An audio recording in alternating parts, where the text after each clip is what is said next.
Buenas tardes, queridos amigos. Nos encontramos con el profesor maestro Enrique Briceño López, miembro del Colegiado de Trabajo Social en 1982 y presidente del colegio en 1987. Buenas tardes, maestro. ¿Cómo se encuentra usted? Hola, ¿qué tal, Rosita? Muy bien. Aquí recuperándonos, pero bien, afortunadamente. Qué bien, me da Aprendiendo a vivir, aprendiendo, como dicen, aprendizaje post-COVID, aprendiendo a vivir en estas condiciones, ¿no? muy Pero importante. vamos ahí enfrentando todo con éxito. Muy bien. Pues en lo que te recuperas, maestro, no sé si me permites leer un poco tu semblanza para que los amigos que no tienen el placer de conocerte sepan quién eres y qué has estado haciendo en este trayecto de la vida. ¿Te parece? ¿Sí? No, pues claro, adelante, Rosita, con gran gusto. De ahí ya iremos platicando sobre lo que hemos invertido parte de nuestra vida. Muy bien. Pues para todos los que no le conocen, el maestro Enrique Briceño López nació en Empalme, Sonora, en 1948 y este mismo año se muda con su familia a la ciudad de Tijuana. Todos los estudios de educación básica los realizó en escuelas públicas y es licenciado en Trabajo Social, egresado de la Escuela de Trabajo Social de Tijuana, que es incorporada a la UNAM. Ha presentado su título de tesis, es promoción de la salud mental a través del trabajo social en una comunidad de Tijuana, Baja California. Realizó también estudios de maestría en ciencias de la educación en la Universidad Iberoamericana del Noroeste en 1997. Cursó el diplomado en planeación estratégica impartida por el gobierno del estado en el periodo del 2001 al 2002. El diplomado en orientación educativa y vocacional impartido por el Centro de Enseñanza Técnica Superior CETIS.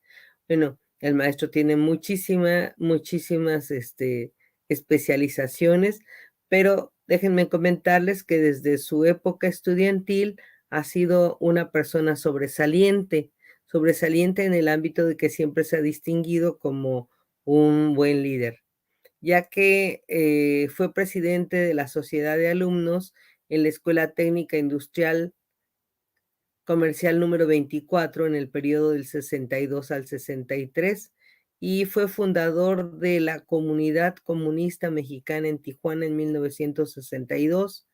Se incorporó como miembro de la Federación Estatal de Estudiantes de Baja California en 1962 y colaboró con un grupo de jóvenes estudiantes que produjeron un programa de radio en Tijuana Cultural, que se transmitió en la radio XEXX y posteriormente esto en la XEAZ. Asistió como delegado efectivo del Cuarto Congreso Nacional Ordinario de la Federación Nacional de Estudiantes. Participó como delegado efectivo de la primera Conferencia Nacional de los Estudiantes Democráticos y asistió como delegado del Segundo Congreso Nacional de los Estudiantes. Bueno, esto lo hizo en su haber como estudiante y bueno, pues desde entonces ya tenía muchísimas, La eh, grilla estudiantil. tenía Era en unas, otra época, el contexto político favorecía mucho el surgimiento de liderazgos, ¿no? Sobre todo es importante destacar, pues, que si en los 60s en América Latina, acuérdate que había triunfado la Revolución Cubana, y entonces predominaban las dictaduras militares, las libertades políticas no eran como hoy. De hecho, el discrepar o criticar al gobierno pues era prácticamente casi firmar tu sentencia para que fueras perseguido político o reprimido. Entonces, en mi generación a la que pertenecieron muchos de mis compañeros contemporáneos, pues básicamente la lucha por las libertades políticas, pero fundamentalmente también el derecho al acceso a la educación media superior y superior, ¿no? Que era, las oportunidades eran escasas, entonces sí se daban generalmente estos movimientos tendían mucho a estos aspectos. Uno, las libertades políticas, la otra tratar de construir un país más democrático, y la otra que tiene que ver con la demanda para el derecho a la educación, que al final de cuentas fue avanzando a partir de los 70, ¿no? Y después de 68, que marca pues, la historia de nuestro país en la segunda mitad del siglo XX. Muy bien, pues excelente. Y después leeremos de ti que en el campo de trabajo social participaste en diferentes programas de organización comunitaria y Principalmente. que fuiste parte de un equipo interdisciplinario de profesionistas de Tijuana y de la Universidad Estatal de San Diego, que además fuiste becado por diversas fundaciones para estudios fronterizos, para el desarrollo de programas comunitarios en la frontera Tijuana y San Diego, y que fueron la base para la publicación de las siguientes monografías, porque Enrique Briceño López también es escritor. De alguna manera, él publicó en estas revistas el modelo de intervención para trabajo social en organizaciones comunitarias y planeación social, con atención especial en programas de salud, evaluación de programas de organización comunitaria y planeación social, con la participación de trabajos sociales en la frontera Tijuana-San Diego, en la capacitación de promotoras de la salud comunitaria con residencias voluntarias, y además los anteriores trabajos fueron seleccionados para ser presentados en 1985 en la 43, en el 43 Encuentro Anual de Asociaciones Fronterizas Mexicanas. Enrique Briceños es coautor de diversos artículos sobre trabajo social, salud mental y desarrollo comunitario, publicados en el órgano informativo Salud Fronteriza de la citada Asociación Binacional. En 1975 participó en la primera Jornada Internacional de Trabajo Social, el problema del abuso de drogas, realizado en La Paz, Baja California Sur, representando la ponencia El adicto como distribuidor, el problema de la introducción de estupefacientes en centros escolares. En 1979 y 1986 fue profesor de la Escuela de Trabajo Social, y en 1983 fue también supervisor de las prácticas de trabajo social. Y asiste al primer Congreso Interamericano de Trabajo Social, Ecología y Salud, celebrado en el Centro Médico Nacional Siglo XXI en el IMSS, en la Ciudad de México, en 1979. Oiga, maestro, pues usted ha hecho muchas cosas. Luego aquí en el periodo de 1983 y Mira, 1985. Rosita, es importante también lo siguiente. Algo que valoramos mucho en trabajo social es el trabajo en equipo. De Claro. hecho, si tú te fijas, todo esto es producto de un trabajo interdisciplinario. La visión del trabajo social radica en esto, es de que no tener una sola concepción, sino estar armándola a partir de la experiencia de otros profesionales o de la visión que van teniendo el médico, la enfermera, el psicólogo, todo lo que es lo que integra un equipo de salud. Nosotros como especialistas en lo que es el trabajo comunitario, en esta relación con la gente, desarrollar esquemas de participación social y de que también desarrollar habilidades para hacer los diagnósticos y generar propuestas de soluciones, ¿no? Entonces, muchos de esos trabajos son productos de este compromiso que fuimos haciendo en equipo, y en el que participaron, como te digo, doctores, otros colegas trabajadores sociales, enfermeras, e inclusive personal administrativo, vecinos de la comunidad que participaban en las discusiones. Entonces se recogían todo tipo de experiencias, y a partir de la teoría, la práctica, pues eso mismo nos daba elementos para ir descubriendo todas las formas en que podían intervenir los trabajadores sociales en una comunidad que no es únicamente la organización, sino también terminas conciliando, desarrollando habilidades para conciliar conflictos entre liderazgos. Entonces, también se desarrolla un trabajo de carácter educativo, e inclusive terminas trabajando con grupos de niños, de jóvenes, de adultos, trabajo social de grupos en la propia comunidad. Ser una especie de muy dinámica, una intervención muy dinámica y diversa en lo que es trabajo comunitario. Por eso nos apasionamos mucho, nos gustó mucho el trabajo que hicimos varios años. Mi experiencia me dice que cuando tú te comprometes con la comunidad misma te cuida, ¿no? Te protege. Ya hasta los perros nos reconocían, ¿no? Al principio era la dificultad de que entrabas a comunidades donde tienes que cuidarte, ¿no? Inclusive los propios Sí, liderazgos, sí. de repente había problemas de líderes, la mitad de la comunidad era un líder, la mitad otro líder. Y entonces el trabajo de ir sensibilizando y que la gente entendiera que lo más importante para lograr la organización es que uno respeten sus diferencias, pero lo otro que sean capaces de identificar aquellos problemas, necesidades comunes y que solo uniendo esfuerzos podrían enfrentarse con éxito y el mérito iba a ser de todos, ¿no? Es decir, eso es interesante. Y el otro elemento también que aprendimos es el no generar esta codependencia, ¿no?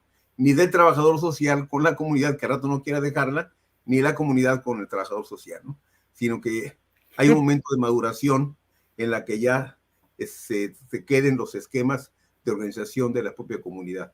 Entonces sí hay toda una metodología pues ahí que fuimos aprendiendo parte en la teoría y lo que te da la práctica, ¿no? Lamentablemente estos modelos se han ido abandonando, pero siguen funcionando en muchas zonas, Claro. sobre todo en zonas rurales, en zonas donde realmente hay vocación de servicio y predomina esto de la unidad en función de los intereses comunes, ¿no?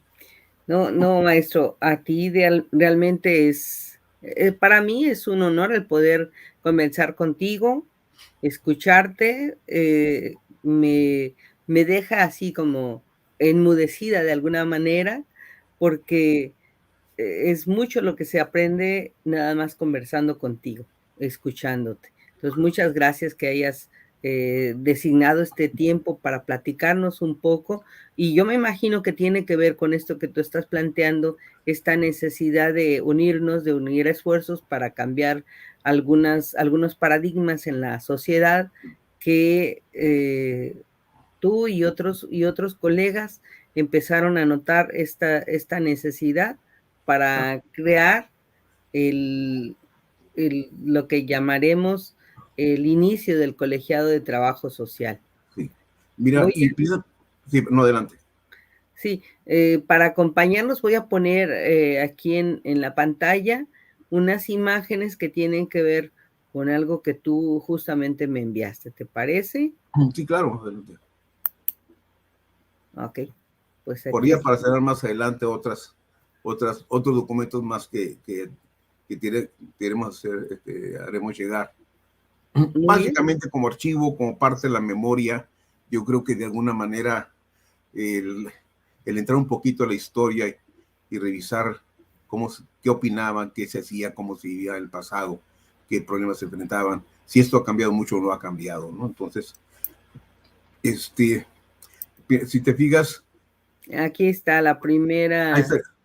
Sí, fue cuando se tomó por esta primera mesa directiva, ya como Colegio de Trabajadores Sociales. Este es de la Asociación de Trabajadores Sociales Asociación de Trabajadores Sociales de Tijuana, cuando realmente primero empezamos como empezando una Asociación de Trabajadores Sociales de Tijuana, ¿no?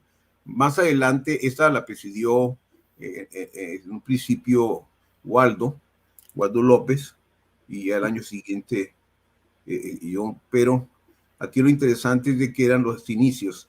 Fue como un ensayo para ir midiendo pues hasta dónde podíamos abarcar. Y si vemos, inclusive hay un documento que te planteaba yo en la plática pasada, de que ya en esa época hubo el intento de que la Escuela de Trabajo Social fuera absorbida por la Universidad Autónoma de Baja California, ¿no? Por algunas dificultades de incorporación. Precisamente ahí está la carta que se le envía al entonces rector de la UABC, firmada por Waldo y por un servidor, donde planteamos pues esta urgencia o la necesidad de que fuera incorporada o absorbida por la propia UABC ante dificultades económicas y de trámites que estaban teniendo con la UNAM. Afortunadamente esos conflictos se resolvieron durante un tiempo, hasta que más adelante generaciones más adelante dejan la UNAM y logran la incorporación a la UABC, ¿no? Esto en parte facilita la titulación, porque cuando se dio lo de la UNAM, pues los primeros, pues teníamos que ir a hacer el examen profesional allá a México y presentar tu tesis en México y con sinodales de la Ciudad de México, ¿no? Cuando esto cambia, ya facilita, porque ya son sinodales locales y ya te permite hacer aquí los exámenes profesionales. Entonces, veo que esta carta está publicada en el Heraldo. Tuvieron que hacerlo de esta manera, ¿por qué? Es para difundirla fundamentalmente. Se entregó a la universidad, pero se le dio difusión. En el caso del Heraldo no tenemos ninguna otra nota, pero se conservó esta del Heraldo. Pero es una carta que se le hizo llegar al entonces rector de la UABC, ¿no? Que la respuesta, inclusive, que se nos dio fue pues de que no estaban posibilidades por no contar con una facultad a la cual pudiera ser adscrita la Escuela de Trabajo Social. Y entonces sí dejaron abierta la posibilidad de la incorporación, ¿no?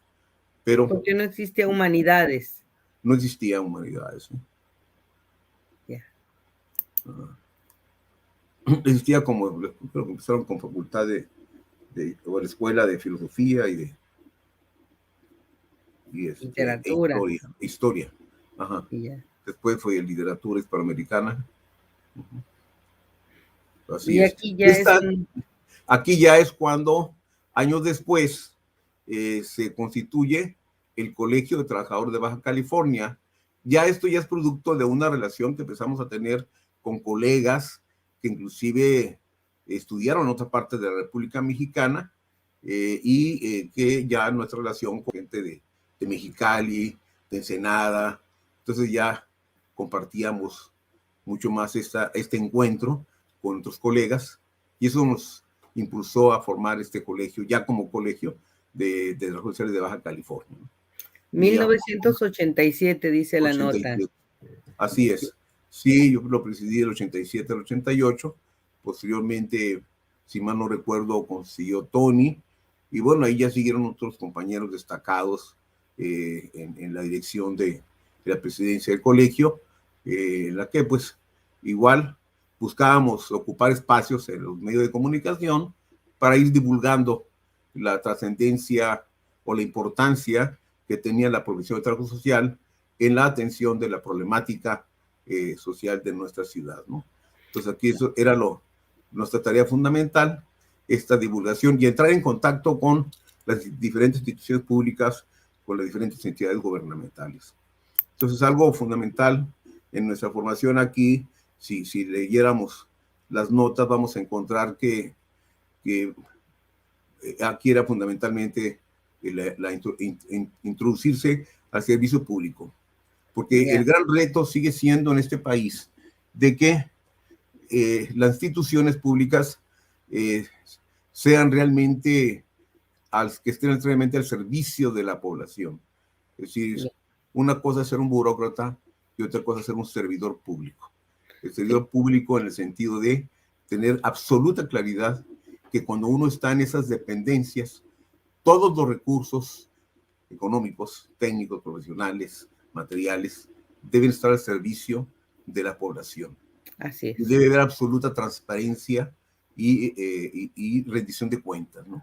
Esta sigue siendo una lucha presente, y yo aquí quisiera ver también mayor participación de parte de los colegios, no solo de trabajo social, los colegios profesionales, en que realmente hubiera una mayor exigencias como sociedad, como organismo de sociedad, ante las autoridades, ante los gobernantes, para que hubiera una mayor rendición de cuentas y mayor transparencia en el manejo de los recursos públicos, ¿no?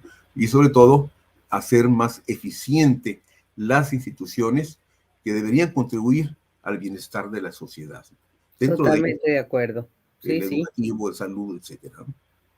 Muy de acuerdo contigo. Yo creo que el gran avance de nuestro país estaría ahí, en que todos hiciéramos lo propio en las áreas que nos toca colaborar. Sí. Aquí en esta nota dice... aquí te hablamos porque una parte de cuando empezamos con la carrera también, pues nos metimos poco al trabajo con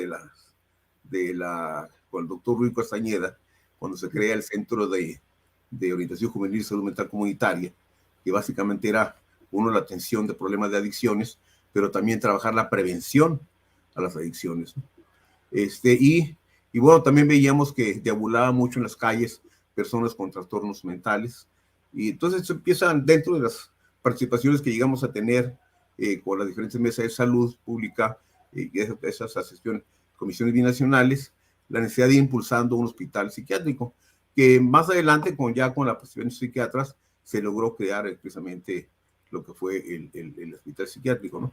Pero se plantea pues esa necesidad de destinar parte del sector salud para la atención de trastornos, ¿no? Sí, Pero insisto, también ponemos énfasis en la prevención preventiva. Y acá otro elemento también en estos principios de trabajo social, cuando empezamos a descubrir, cuando yo ya hice mis prácticas inclusive en el Seguro Social, que la gente, como tenía algún paciente con trastorno, los tenían guardados en lo oscurito, o con alguna deficiencia de carácter intelectual. En esa época la gente sentía vergüenza, sentía pena, y entonces lo que empezamos a encontrar era de que había que visitar sus casas, pero generalmente eran personas dentro del propio hogar, estaban prácticamente oscuras, escondidas, ¿no?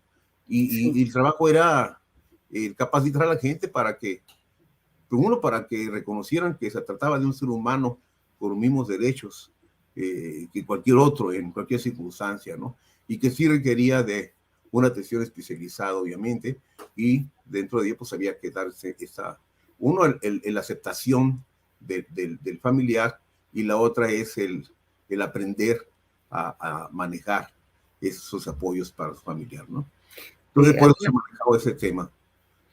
sí, sí, de alguna manera sigue siendo, y lo que a mí me asombra es el tiempo, lo que ha pasado, todo este tiempo que ha transcurrido y el énfasis que hemos estado haciendo a través de diferentes recursos, y las poblaciones con discapacidades o con, Siguen eh, sin tener toda la atención. siguen sin Sí, tener. mira, sí se ha avanzado en términos de leyes.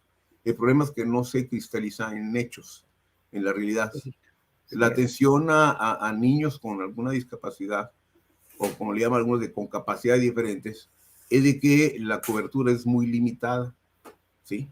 Y no Así es. abarca todas las requerimientos.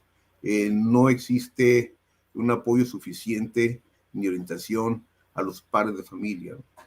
Entonces, ahí hay un pasivo o de una deuda histórica de los gobiernos, de la propia sociedad, hacia ese sector de la población que está en una total desventaja social frente a los otros sectores sociales. Eso es Y yo deuda pendiente, ¿no?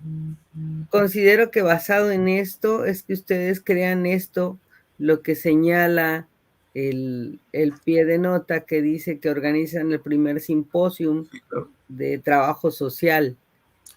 Sí, ahí también el otro es porque empezaba un nuevo gobierno, Ujú. y bueno, había que fijar una postura de parte de los trabajadores sociales, de generar propuesta. Mira, aquí lo que uno va aprendiendo es de que el ser críticos, así, vaya, el caer en la crítica, a veces sin razonamientos ni argumentos, estas posturas están derrotadas previamente. Yo creo que aquí es que cualquier crítica debe ir acompañada de propuestas. Es decir, Debe ser. esto es lo que no se está haciendo correctamente y debería de hacerse de esta manera. Es decir, acompañarlo de alternativas de cuáles acciones de gobierno deberían estarse haciendo, cuáles se están haciendo bien y no deben cambiarse, sino fortalecerse.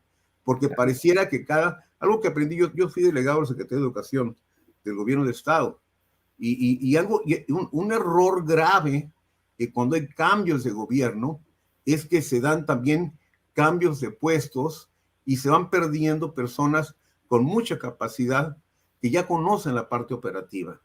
Y y lo que debe respetarse es la carrera en la administración pública, porque de repente llega el amigo o del amigo y hay que aprender nuevamente, y luego de repente surgen iniciativas que creen que están descubriendo el hilo negro cuando ya hay toda una historia de políticas públicas encaminadas Sí, a sí, que las cosas funcionen bien y se se da abandonan a veces, ¿no? carpetazo. Sí, mira, te voy a poner un ejemplo, y esto sigue ocurriendo lamentablemente, y esto le cuesta mucho al país. Cuando yo entro como delegado de la Secretaría de Educación, mi primera sorpresa es que todos los jefes desde parte área llegaron y me presentaron su renuncia. El jefe de planeación, el jefe administrativo, el jefe de programas de apoyo social, y me presenta su renuncia. Y digo, ¿y esto qué es? No, pues es que es lo que se acostumbra para que ustedes presenten con su equipo.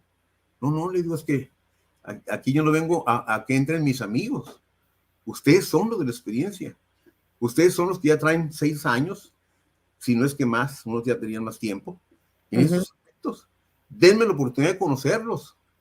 Si yo no vengo a meter a mis amigos aquí, y cuidado que llegaron muchos amigos, inclusive que tenía años sin verlos, que me llegaron con currículums a pedirme chamba, ¿eh?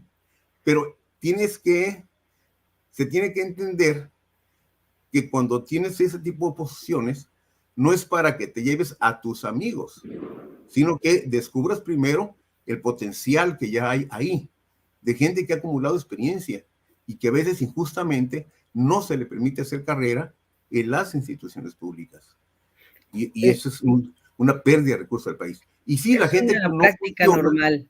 Claro, después de un mes, 2 meses, hice un enroque, no despedimos a nadie, simplemente hicimos un enroque, vi una persona no funcionaba, entró otra y fue un equipo de maravilla, Qué bien. comprometido.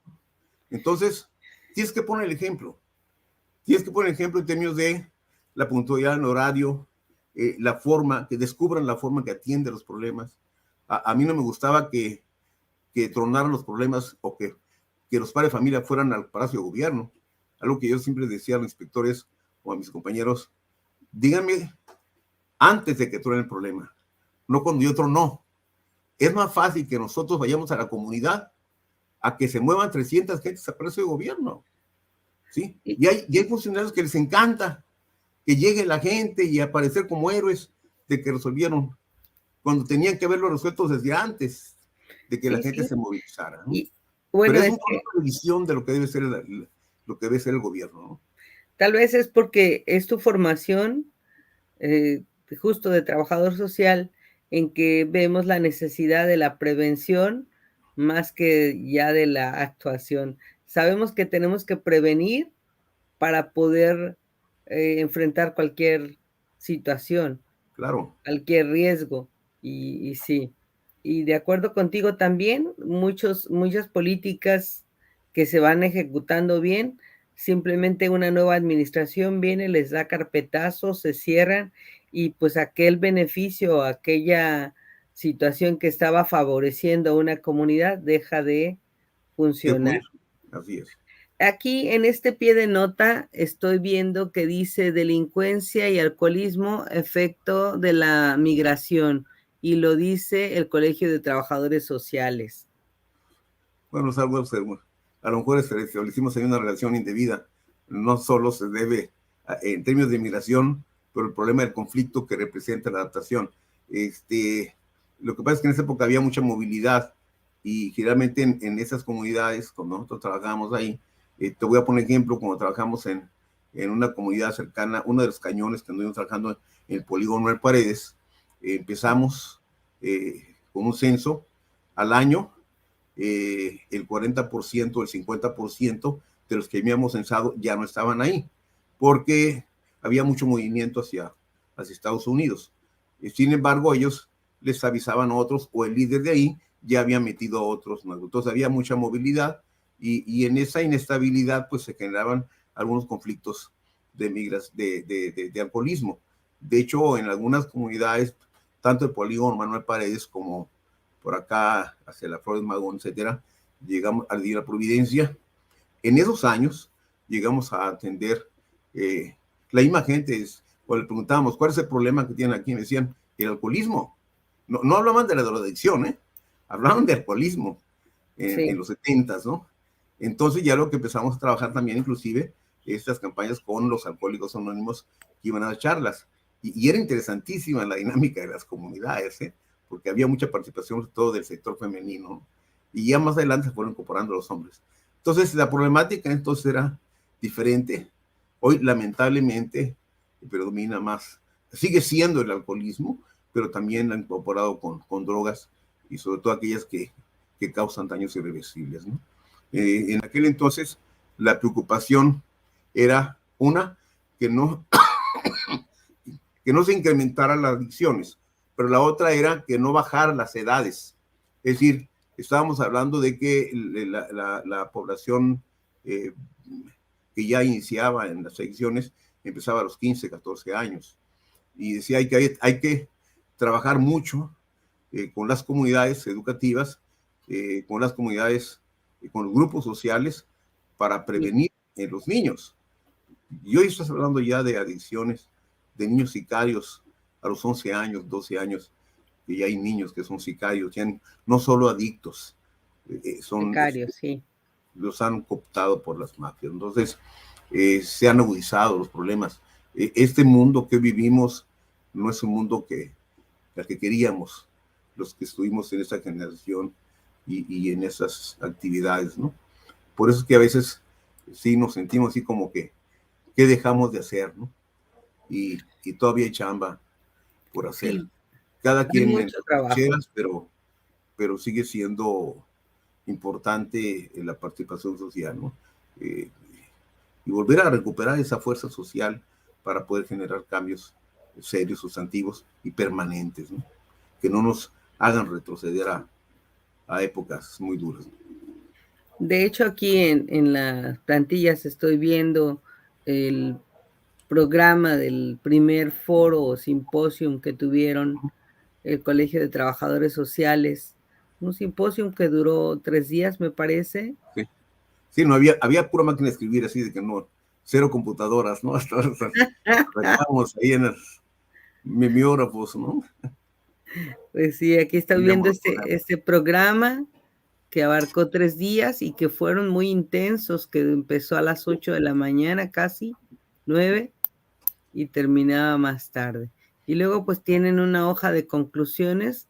En esta parte de aquí está tu nombre como moderador y el de algunas otras personalidades. ¿Ah? Este es el Así es la persona que invitábamos a que como expositores, como conferencias, ¿no? Como charlas. y estos Así es. estos expositores. Y luego No, ya lo que pasa es que esa es parte del informe. No sé si te diste cuenta, el archivo que te mandé fue el informe que yo presenté cuando dejé la presidencia de lo que habíamos realizado y de los retos o tareas que quedaban pendientes. Por eso es que aparece mi nombre y mi firma ahí. Forma parte son como 4 o 5, no sé, cuántas páginas sean, pero esa es parte del informe final que entregué en la asamblea del colegio. sí, yo creo que fueron algunas cosas que no se subieron en el archivo, pero las rescatamos, después las vamos a Y ahí compartir. vienen nombres de algunos compañeros y colegas que participaron en esa época, ¿no? Sí, sí, este es, pues, yo digo, un rescate importante, porque es el rescate de la historia del colegiado, de quienes, han sido parte del colegiado y de qué han estado haciendo durante esta época de su desarrollo. Sí, Eh, están ahí compañeros destacados, como ya te mencionaba, Antonio Romero, Amanda Uribe, Eduardo Corona, este, que no sé si mencioné a Lucía Valderrábano, eh, de Goya, en su Inés noticia, Favela, Inés Favela, es una mujer muy destacada, Roberto Barbará, en su momento también, este, en fin, colegas muy respetables, ¿no? Que lograron consolidarse, siguieron en la lucha durante muchos años, ¿no? Y bueno, y todos, Inés es una luchadora incansable, ¿no? como muchos otros que están ahorita en el colegio. No han Sí, abandonado. pues no hemos No bajado hemos. los brazos, no hemos bajado los brazos, Cada quien tiene seguimos. sus propias trincheras, ¿no? Sí, así es. Ujú. Trabajo social es una es una profesión muy noble en la cual puede uno desarrollar muchas habilidades y puede uno involucrarse en muchas circunstancias y además aportar mucha información que después sirve para resolver conflictos, para resolver situaciones difíciles. Así es de que, pues sí, es un honor ser trabajador social, pero aún más ser parte de este colegiado que ustedes idearon, porque, pues, estoy hablando ahora sí como del principio del colegiado, de trabajo social, 35 años, 34, 34 34. años. Sí. ¿Ha habido avances? ¿Ha habido Sí. avances? ¿Has visto avances? Mira, sí, en términos de mayor profesionalización de muchos compañeros, de colegas, que se preocuparon por seguirse preparando, porque precisamente uno de los grandes retos que tiene uno cuando termina la carrera profesional es el seguirse actualizando.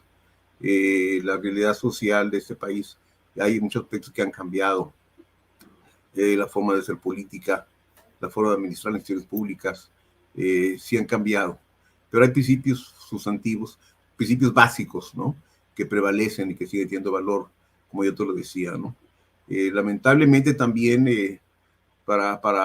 no estoy hablando específicamente de los trabajadores sociales, para algunas generaciones el acceso a la administración pública se convirtió en la posibilidad de tener mayores ingresos, ¿no? Y a lo mejor hasta enriquecimiento ilícito, ¿no? Y eso favorecido por la impunidad misma.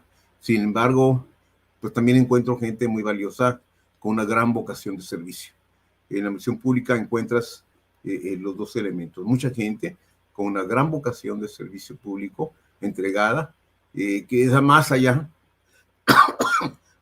de lo que le corresponde el salario, pero también encuentra la otra cara, ¿no?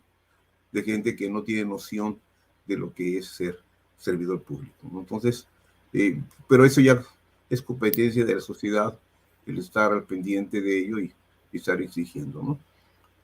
Este cumplimiento. Y bueno, en términos de colegio de trabajos sociales, también es muy importante, lo han hecho, se ha hecho, recuerdo yo en algún momento de esa historia del colegio, de que llegaron a tener mucha participación en términos de generar propuestas hacia la administración pública del gobierno del Estado, inclusive en aspecto de carácter legislativo. Por ahí recuerdo algunos trabajos que se hicieron hace algunos años. No recuerdo quién presidía, pero se trabajó sobre, no sé si una ley sobre asistencia social o bienestar social, pero sí se ha trabajado. Entonces, por ahí hay que seguir empujando, ¿no? En términos de ir revisando cuál es la propuesta gubernamental en términos de política de bienestar social bueno, y qué puede aportar el colegio Claro. profesionalmente para poder mejorar la forma en que se ejecuta esa política de bienestar social, ¿no? Pues, magnífico, Enrique, que nos sigas, mandando todas esta información y que nos sigues guiando. Es maravilloso, contar Soy con uno más, no tanto, yo un no, trabajador no quisiera social tan comprometido como tú. es que me sienta muy comprometido, no. Lo que pasa es que tú lo mencionabas, al final de cuentas son definiciones de vida y son proyectos y convicciones personales, ¿no? Tuve un padre que tuvo mucho interés en la cuestión política y social. Era mi padre, le debo mucho mi formación. Pues desde niño anduve con él y desde niño aprendí lo que es andar comunidades marginadas. De niño aprendí lo que es estar, acercarse a las zonas rurales, a las comunidades campesinas, a la solidaridad. Y después, cuando se dieron los movimientos obreros, pues el acercarte a apoyar las huelgas, llevar comidas, solidarizarte. En fin, es parte de la formación.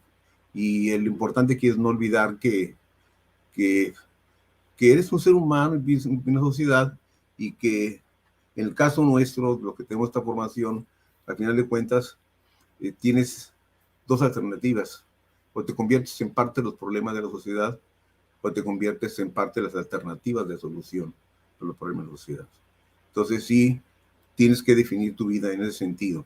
Es decir, yo nunca quise ser parte de los problemas, ¿no? Y de alguna manera tratar de ser parte de las soluciones. Y esa es, yo creo que una de las condiciones principales, ¿no? Y jamás me ha interesado la acumulación de riqueza personal. Vivo bien. Y afortunadamente también mi esposa trabajó en gestión pública, en el Seguro Social, ya se jubiló, los dos somos jubilados. No necesitamos más para vivir felices, bien.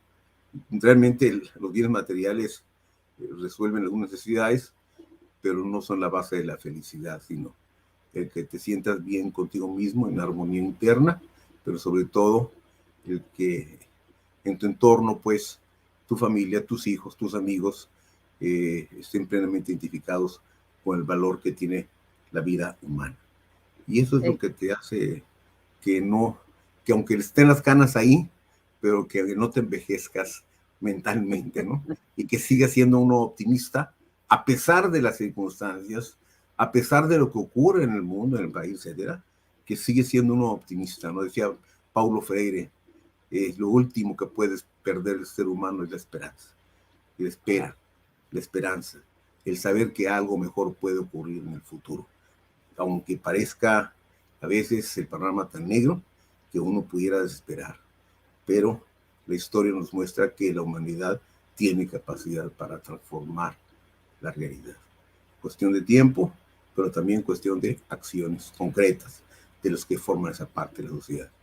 Hay muchas sociedades que nos están mostrando que no se organizan cuando se tiene acceso a la educación y logran buenos resultados y mejores gobiernos. Y afortunadamente hay mujeres muy capaces que están accediendo a esas esferas de gobierno, ¿no? Y que están dando muestras a nivel mundial de su capacidad de liderazgo.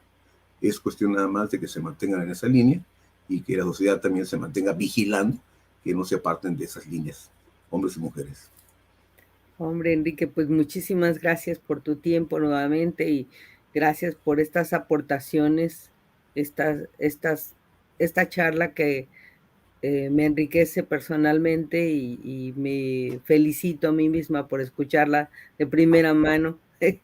Eh, yo creo que en breve tendremos algunas otras charlas porque estamos pretendiendo hacer la historia del lo que fue el colegiado. Entonces, nos gustaría tenerte en una siguiente charla, si tú no lo permites. Las veces que sean necesarias, Rosita. Muchas Realmente, ahora gracias. sí que estamos dedicados a esto y mientras podamos apoyar cualquier causa, cualquier acción, pues encantados de la vida, ¿no? Es decir, esta vida se termina hasta que se da el último suspiro, ¿no? Y si nos aferramos a la vida es porque todavía pensamos que tenemos que hacer. Tengo nietos, tengo bisnietos, me preocupa su futuro. Ya no son mis hijos, ya de alguna manera, pero mis nietos, mis hijos, la descendencia, los que vienen. Es que es injusto que tengan que enfrentar un mundo tan duro. Entonces tenemos que cambiar esto. Entonces, cuando menos hasta que nos quede el último suspiro, ¿no? De vida. Hay que seguirle. Pues sí, muchas gracias, Enrique. No, Que de nada, tengas un abrazo, perros, tío. una feliz tarde. Vamos a finalizar la charla y invitamos a nuestros usuarios, amigos, seguidores a que continúen viendo nuestra programación. Muchísimas gracias a todos y nos vemos hasta la próxima. Hasta luego. Hasta luego.